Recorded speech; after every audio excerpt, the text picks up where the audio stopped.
Going on, Jerome's, another beautiful game of Minnesota Fighting Vikings football is upon us. Yet another preseason game exhibition against the San Francisco 49ers. Saturday night, 6 p.m. Central Time, historic US Bank Stadium. It's going to be great. Also, come along for our pregame, halftime, and postgame show. Even though the game doesn't matter, there's still a lot of reaction to go around, so we're going to be chatting there. I'll be here. 10 things to watch for Vikings versus Niners. Number one, will the starters actually play? Now, Kevin O'Connell hasn't mentioned one way or the other, and frankly, I don't think that the starters need to play. I think it's more important to be completely healthy, and yes, you could talk about getting in sync, you could talk about rhythm, you could talk about everything. You can do that in practice. You can, but we're talking about practice. Also, a lot of the starters are veterans, so, I mean, it's fine. Like, you could maybe start the offensive line, especially if and when Ed Ingram gets some work with the first team, which I think is going to happen on Saturday. I could see that. If you want to see all five together in a game situation, yes. But what does Cousins need to do? Was Jefferson or Thielen or hell, even KJ, Daniil, Za'Darius, Harrison, Patrick Peterson, what do they have to prove in preseason? I don't get it, and I don't subscribe to the, hey, well, it's the fans at home for a preseason game. Those fans want to see the players healthy, because knocking on all the wood, if something happened, freak accident in the preseason game, No. They'll be fine. Because number two, can Kelam do it again? Because if the starters don't play, and say they lop off the top 25, 30 players on the active roster, guess what? You get to see the backups. You get to see the bottom of the roster. You get to see the practice squad guys go after it. And can Kelam be that quarterback too? Now, respect, Sean Mannion has put together a pretty solid week of joint practices with the Niners. He was average against the Raiders. Kelam, after he settled in, after he got over that deer in headlights look, he looked really good against the Raiders in the second half. Now, he still has a lot of things to work on mechanically. He has he has to be better at throwing with anticipation. But can that be improved upon in a couple of days, a couple of weeks? Maybe. We'll see against the Niners. The Niners do have a pretty decent second-team defense. So I do think that I would love to see Kelam work with the first team offensive line if they do play, and then have him just operate. Just go out there, be the starter, because remember, O'Connell has alternated on practice days who is with the twos, who's with the threes, with Mon and Mannion. And remember, Sean Mannion started against the Raiders, so maybe Kelam is going to start against the Niners. We shall see. Next up. Number three, Ed Ingram cemented at right guard 1. I think it's already happened. We're just waiting on the official confirmation, where Ed Ingram played phenomenal against the Raiders. He's been taking first-team snaps at right guard during the two joint practices against the Niners. And Jesse Davis practiced on Wednesday, had a veteran day on Thursday, but I think it's over. I think Ed Ingram is going to be the guy, and if it takes him playing with the ones in a preseason game, so be it. So be it, if they do play the ones. Next up, thing to watch, number 4, Vikings versus Niners. Center of the universe. The center competition is still on. It's reading between the tea leaves. It's been conveyed to the players that it's still an open competition. I think Bradbury still is the favorite to land it. Bradbury played a decent game against the Raiders. Now, can you build upon that and just not be god-awful at times? It would be fantastic. Chris Reed had been limited with the elbow injury. He's looking to play on Saturday against the Niners. Austin Schlottman is still in that competition. He played pretty well with the second-team offensive line against the Raiders. So we'll see. Someone needs to step up. Is it going to be Bradbury? Is it going to be Reed? Is it going to be Schlottman? Who knows?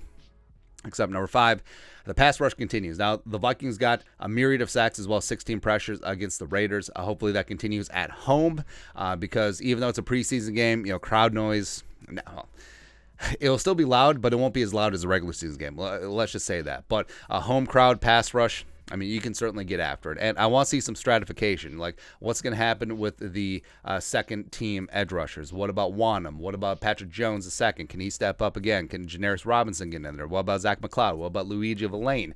What about the second-team defensive line? What can T.Y. McGill do it again? Secure his spot as the backup nose tackle. Would be fantastic. Next up, number 6 thing to watch, Vikings versus Niners, the young cornerbacks. Now, Andrew Booth Jr. and Caleb Evans, a little bit up and down.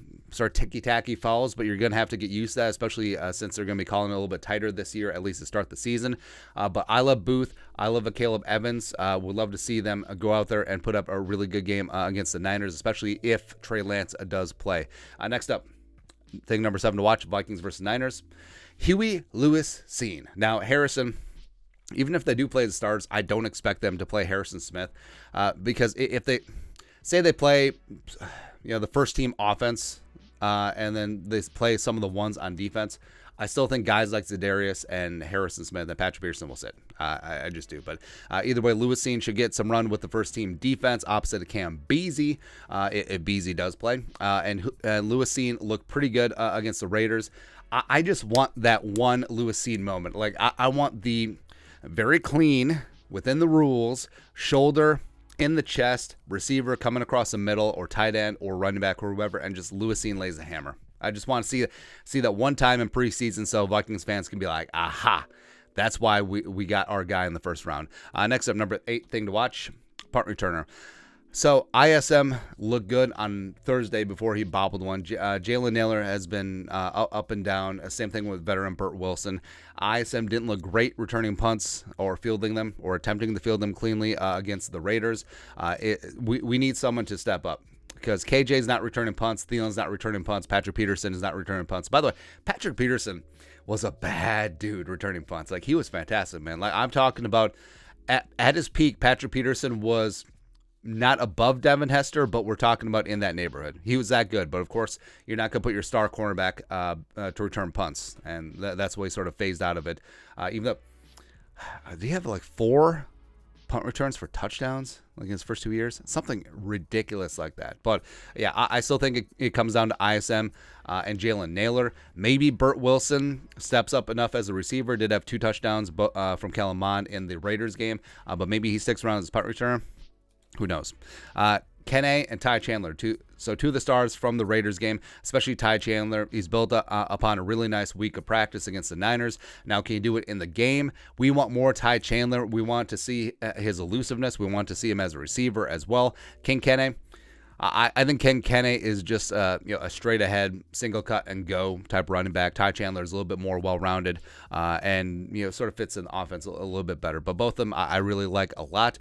And if the stars do play, don't play Dalvin at all. Also, don't play Madison. Don't do that. Lastly, the wide receiver 5, 6, 7 competition. So it's pretty much a logjam because the top 4 are set. So you got Jefferson, you got Thielen, you got KJ, you got ISM. I think those are your top. And then you got Tristan Jackson and Myron Mitchell and Jalen Nailor and Burt Wilson and BC Johnson and Chisena if he is able to get healthy again. So it is a really sporty competition. I don't see them carrying 7 receivers on the active roster. I definitely see them carrying at 1, probably 2 on the practice squad. So the Vikings may go 8 deep at wide receiver in the sphere of the team. But who's going to make the active roster? Who's going to be on the practice squad and subject to waivers? We shall see. But that's it. Those are 10 things to watch for Vikings versus Niners. What are your things that you're watching? Let us know in the comment section below. Subscribe for daily Vikings takes. Want to support the work? Put a little something in the Venmo. But till next time, Skol, production value.